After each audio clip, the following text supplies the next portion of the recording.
Kas üles seatud kandidaat soovib ennast tutvustada enne hääletamise algust?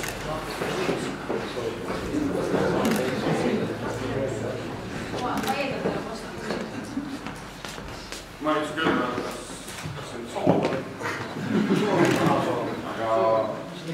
Aga ilmselt siin viibijad on mulle kõik eelmistest ja üle-eelmistest ja veel palju pikemast perioodidest tuttavad inimesed, et ega see midagi uut lisada ei ole. Olen Rakvere linnas töötanud aastast 1990. Kui kandideerisin kunagi tollased valitsuses täitekomitee aseesimehe ametipostile ja ma mäletan, et siis tollane volikogu, kes siis oli, kes kandis täitekomitee nimetust.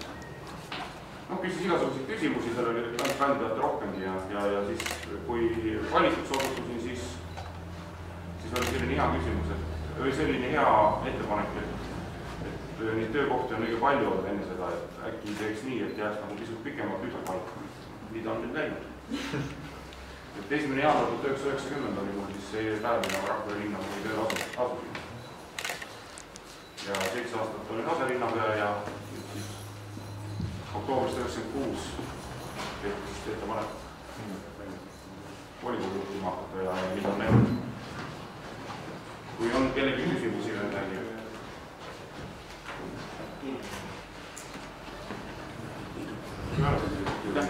Kui ei ole küsimusi, siis alustame hääletamisega. Hääletusedelid on valimiskomisjonile ettevalmistatud. Hääletusedelile on antud kandidaadi nimi Mihkel Jutkami ja nime taga on lahtrid poolt või vastu. Igal volikogu liikmel on üks hääl ja ta märgistab siis hääletusedelit sobiva vastuse variandi. Kas siis ristike või linnuke,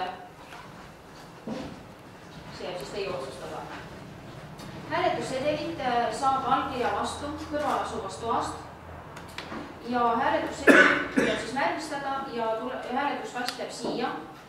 Need hääletussedelit lastakse siia kasti ja kui on hääletamiseks antud aeg lõppenud, siis avame kasti siin kõigi juuresolekul ja vaatame need sedelid üle. Ja hääletuskast on siis selline.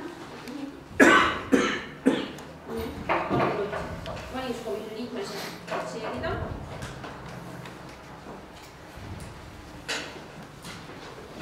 Ja hääletamiseks ma arvan, et me saame 15 minutiga hakkama. Et hääletamise ajaks on siis 15 minutit.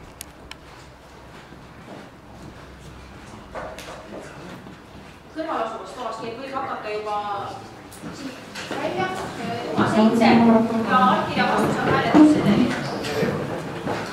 Ma panen selleks ajaks kinni, kui nad lähevad.